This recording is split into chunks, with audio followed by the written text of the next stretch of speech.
स्वागत दोस्तों आपका चैनल के सामने मौत यहाँ पर चलेंगे। सबसे पहले सबसे बड़ी आपको बताएंगे दोस्तों, आखिरकार बीजेपी के नेता निशिकांत दुबे के बयान के बाद अब उड़ीसा के अंदर आ गया है निंदा प्रस्ताव। बताएंगे कैसे बीजेपी के लोग जो दोनों तरफ से खेल रहे थे अब उनको देना पड़ेगा जवाब। बताएंगे डिटेल में क्या है पूरा मामला। इसी के साथ में चलेंगे एक और बड़ी खबर की तरफ, जहां पर राहुल गांधी क्यों नहीं गए ऑल पार्टी मीटिंग में दोस्तों। बताएंगे खुद उन्होंने बड़ा कारण बताया है। इसी के साथ में चलेंगे एक और बड़ी अपडेट की तरफ, जहां पर पश्चिम यूपी को लेकर भी एक बड़ी अपडेट आई है दोस्तों। बताएंगे किस तरीके के इक्वेशन बना रहे हैं अखिलेश यादव, और इसी के साथ में एक एक करके चलेंगे आज की सारी बड़ी अपडेट। तो से पहले अगर आप भी मानते हैं कि उड़ीसा के सबसे बड़े नायक बीजू पटनायक को लेकर निशिकांत दुबे के द्वारा दिए गए विवादित बयान पर अब भारतीय जनता पार्टी को उड़ीसा में भारी नुकसान का सामना करना पड़ेगा, तो इस वीडियो को लाइक करके लाल बटन दबाकर चैनल को सब्सक्राइब करके बेल आइकन दबाकर कमेंट बॉक्स में अपनी राय जरूर लिखकर बताएगा दोस्तों। चलते हैं सबसे पहले सबसे बड़ी ब्रेकिंग न्यूज अपडेट की तरफ, जहां पर बीजेपी के नेता निशिकांत दुबे के द्वारा विवादित बयान देते हुए उड़ीसा के सबसे बड़े नेता और स्वतंत्रता सेनानी बीजू पटनायक को लेकर विवादित बयान दिया गया दोस्तों। निशिकांत दुबे ने अमेरिका का एजेंट बता दिया। इस बात को लेकर बीजू जनता दल बुरी तरीके से बीजेपी पर भड़की पड़ी है दोस्तों। इसके बाद बीजू जनता दल ने पहले संसदीय कमेटी से इस्तीफा दिया था। उसके बाद नवीन पटनायक ने निशिकांत दुबे को मानसिक इलाज कराने के लिए बोला था दोस्तों। और अब एक और बड़ी अपडेट सामने आई है, जहां पर उड़ीसा के अंदर हर भाजपाई विधायकों के द्वारा खुलकर निशिकांत दुबे के बयान का विरोध किया जा रहा है दोस्तों। ऐसे में बीजेपी के कुछ नेता हैं जो केंद्र की राजनीति करते हैं और अभी तक बीजू पटनायक के खिलाफ निशिकांत दुबे के द्वारा दिए गए बयान की आलोचना कर रहे थे। हालांकि निशिकांत दुबे का नाम नहीं ले रहे हैं दोस्तों, लेकिन अब बीजू जनता दल ने एक जबरदस्त तरीके का राजनीतिक कदम उठाया है दोस्तों। उन्होंने फैसला लिया है कि उड़ीसा के विधानसभा के अंदर एक प्रस्ताव, निंदा का प्रस्ताव आएगा, यानी जो भाजपाई बीजू पटनायक के समर्थन में है, निशिकांत दुबे के बयान का विरोध कर रहा है, और जो भाजपा के नेता निशिकांत दुबे के समर्थन में खड़ा है और उड़ीसा का विरोध कर रहा है, वे सबके सब पूरे उड़ीसा वासियों के सामने एक्सपोज होंगे दोस्तों। यानी भारतीय जनता पार्टी के अंदर फूट डालने के लिए बीजेपी के खिलाफ ये प्रस्ताव आया है दोस्तों। निशिकांत दुबे को लेकर विधानसभा में प्रस्ताव देते हुए कहा गया है कि नियम 113C का इस्तेमाल करते हुए हम लोग उड़ीसा विधानसभा के अंदर प्रस्ताव ला रहे हैं, जिसमें बीजेपी के नेता निशिकांत दुबे के द्वारा बीजू बाबू को लेकर दिए गए विवादित बयान की कड़ी निंदा की जाए और निंदा प्रस्ताव पास किया जाए। और जब निंदा प्रस्ताव पास होगा तो विधानसभा में पहले चर्चा होगी और फिर वोट डाले जाएंगे, और वोट में पता चलेगा कि आखिर बीजेपी का कौन नेता बीजू पटनायक पर निशिकांत दुबे के बयान के खिलाफ खड़ा है, कौन निशिकांत दुबे के समर्थन में खड़ा है दोस्तों। इसे उड़ीसा के अंदर भारतीय जनता पार्टी की उड़ीसा के लोगों के प्रति कितना सम्मान है, या निशिकांत दुबे के बयान का विरोध करने से भाजपा के लोग हिचकिचा रहे हैं, ये सारी बातें खुलकर सामने आ जाएगी दोस्तों। कुल मिलाकर उड़ीसा के जितने भी विधायक हैं उन सब पर दबाव होगा कि वो खुलकर निशिकांत दुबे का विरोध करे, और निशिकांत दुबे के विरोध में बीजेपी के अंदर से उड़ीसा में निशिकांत दुबे के खिलाफ आवाज उठनी शुरू हो जाए दोस्तों, जिससे भारतीय जनता पार्टी उड़ीसा इकाई में जबरदस्त फूट देखने को मिलेगी और निशिकांत दुबे के खिलाफ जबरदस्त माहौल बनेगा। अगर आप भी मानते हैं कि निशिकांत दुबे ने यह बयान दिया नहीं है बल्कि दिलवाया गया है दोस्तों, और आप लोग जानते हैं कि निशिकांत दुबे सोच समझकर विवादित बयान देते हैं। जवाहरलाल नेहरू को लेकर अभी तक विवादित बयान देते थे, और अब बीजू जनता दल के नेता नवीन पटनायक के पिता बीजू पटनायक को लेकर विवादित बयान दिया गया दोस्तों। आप लोग इस पूरे मामले अपनी राय जरूर लिखकर बताएगा, ज्यादा से ज्यादा वीडियो को शेयर कीजिएगा। चलते हैं एक और बड़ी अपडेट की तरफ, जिसमें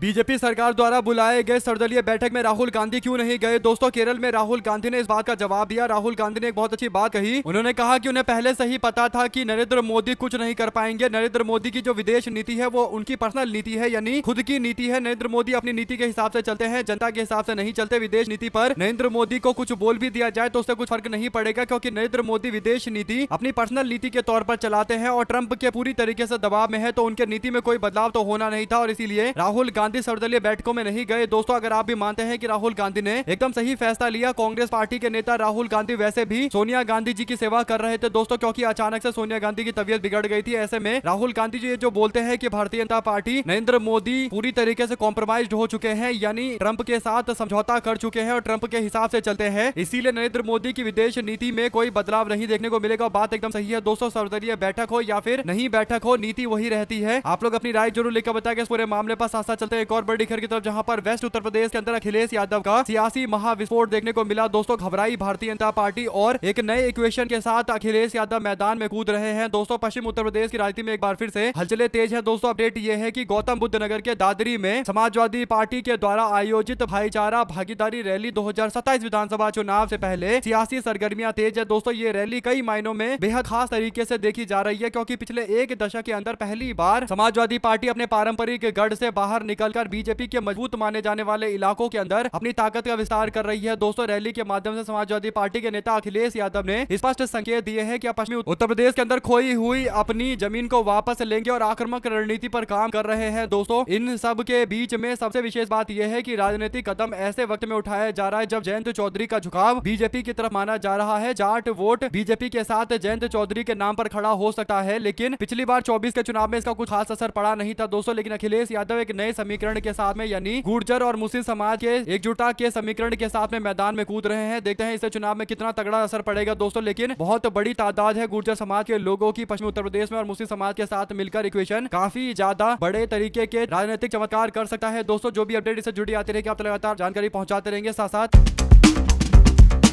राज्यसभा में बीजेपी के सांसद के लक्ष्मण ने एक ऐसा मुद्दा छेड़ दिया है दोस्तों जिसने देश की सियासत में भूचाल ला दिया है। दरअसल ओबीसी आरक्षण के ढांचे पर सवाल उठाते हुए बीजेपी के नेता ने कहा कि धर्म के नाम पर इस कोटे का दुरुपयोग हो रहा है। दरअसल दोस्तों मुस्लिम समाज के लोगों को ओबीसी लिस्ट से बाहर किए जाने की मांग करते हुए बीजेपी का सांसद के लक्ष्मण कहता है कि मुसलमानों को ओबीसी लिस्ट से बाहर किया जाए और इस धर्म आधारित आरक्षण की समीक्षा होनी चाहिए। जहाँ विपक्षी पार्टियों ने इसके विरोध में सदन से वॉकआउट कर दिया दोस्तों, वॉकआउट कर दिया। वहीं आम जनता के मन में यह सवाल है कि क्या वाकई धर्म के आधार पर आरक्षण मिल रहा है। दरअसल दोस्तों सुप्रीम कोर्ट के ऐतिहासिक फैसले के आईने से इस पेचीदा सच को समझा जा सकता है। भारत के संविधान के अनुच्छेद 15(1) और 16(2) में स्पष्ट लिखा हुआ है कि राज्य किसी भी नागरिक के साथ केवल धर्म, जाति, लिंग और जन्म स्थान के आधार पर भेदभाव नहीं करेगा। यानी भारत में सिर्फ मुसलमान होने के नाते आरक्षण देना पूरी तरीके से असंवैधानिक है। लेकिन सिक्के का दूसरा पहलू यह है कि अनुच्छेद 15(4) और 16(4) में साफ तौर पर लिखा है कि राज्य के पास शक्ति है कि वो सोशली और एजुकेशनली बैकवर्ड नागरिकों को विशेष प्रावधान कर सकते हैं। यानी पिछड़ापन का आधार हो सकता है, धर्म आधार नहीं हो सकता। और इसीलिए ओबीसी आरक्षण की बात करें तो 1992 का इंदिरा साहनी बनाम भारत संघ का जो मामला है दोस्तों यानी मंडल कमीशन का जो फैसला था उसमें साफ तौर पर धर्म के आधार पर नहीं लेकिन जातीय आधार पर, पिछड़ापन के आधार पर आरक्षण दिया जा सकता है। ऐसे में मुस्लिम समाज के कई सारे ऐसे वर्ग हैं दोस्तों जो पिछड़े हैं और इसीलिए पिछड़ा होने के कारण, सामाजिक और शैक्षणिक रूप से पिछड़ा होने के कारण उनको ओबीसी लिस्ट में आरक्षण मिलता है और इस बात का बीजेपी का सांसद विरोध कर रहा है। आप लोग इस पूरे मामले अपनी राय जरूर लेकर बताएगा दोस्तों। चलते हैं एक और बड़ी अपडेट की तरफ जिसमें